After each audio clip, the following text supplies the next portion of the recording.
اعوذ باللہ من الشیطان الرجیم، بسم اللہ الرحمن الرحیم۔ السلام علیکم، امید کرتی ہوں آپ سب خیریت سے ہوں گے۔ آج میرے پروگرام کا موضوع ہے اسلام کیا ہے۔ ہم میں سے بہت سے لوگ اس بات کو صحیح طرح سمجھ نہیں پاتے ہیں، تو آئیے جانتے ہیں سورہ بقرہ کی 131ویں آیت سے کہ اسلام کیا ہے۔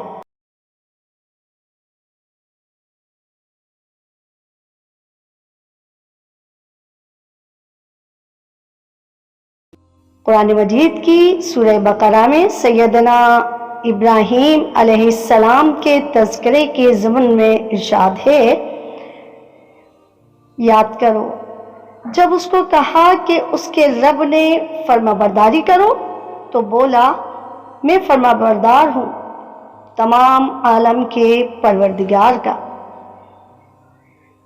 اس کا معارف کچھ اس طرح ہے کہ اس آیت نے گو کہ سیدنا ابراہیم علیہ السلام کی اطاعت و فرما برداری کا نقشہ کھینچا ہے، مگر دوسری طرف اسلام کی حقیقت بھی واضح کر دی ہے۔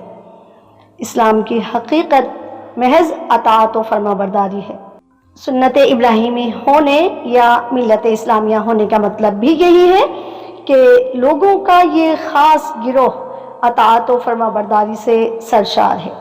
اللہ تعالیٰ نے جتنے بھی انبیاء اور رسول مبعوث فرمائے، ان سب کی تعلیمات کا خلاصہ اطاعت فرما برداری ہی تھا، جس کا حاصل یہ ہے کہ نفسانی خواہشات کے مقابلے میں فرمان حق کی اطاعت اور اتباع، ہوا کی بجائے اتباع خدا کی پابندی۔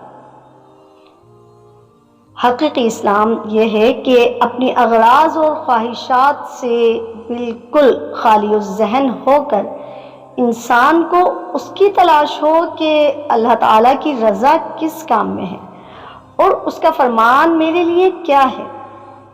اسی کا نام اطاعت و بندگی ہے۔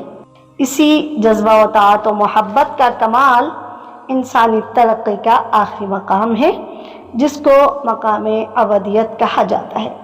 غرض یہ کہ اسلام کے معنی اور حقیقت اطاعت حق ہے، اور اس کا راستہ صرف اور صرف اتباع سنت رسول صلی اللہ علیہ وسلم میں منحصر ہے۔ اللہ تعالی ہم سب کو اسلام، دین اسلام کو صحیح طرح سمجھنے اور اس پر عمل پیرا ہونے کی توفیق عطا فرمائے، تاکہ ہماری دنیا اور آخرت دونوں ہی کامیاب ہوں، کیونکہ دنیا اور آخرت دونوں کی فلاح و بہبود، دونوں کی کامیابی صرف اسلام ہی میں ملتی ہے۔ یا اللہ ہم سب پر، ہمارے تمام مرحومین پر اپنی رحمت، کرم، فضل دونوں جہاں میں عطا فرما، اور ہم سب پر اپنی رحمت خاص نازل فرما، آمین یا رب العالمین۔ پروگرام پسند آیا ہو تو پلیز اسے لائک، کمنٹس اور شیئر کریں۔ چینل کو سبسکرائب کرنا نہیں بھولیے گا۔ اپنا خیال رکھیں۔ اللہ حافظ۔